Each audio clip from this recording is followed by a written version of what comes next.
Aksi pencabulan terhadap anak kandung ini terungkap setelah korban melapor ke polisi. Pelaku sempat melarikan diri selama 3 hari namun berhasil ditangkap oleh Jatanras Polres Bulukumba.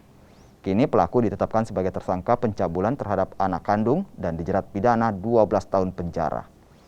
Sementara itu korban yang telah berusia 21 tahun ini kini mengandung 5 bulan.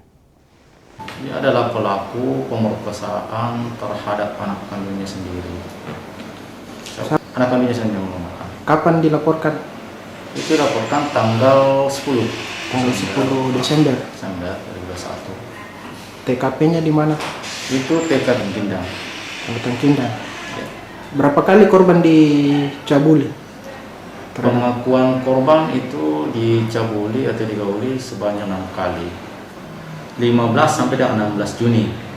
Kemudian berlanjut itu tanggal 8 sampai tanggal 11 Juli 2021. Tersangka sempat buron ya Pak?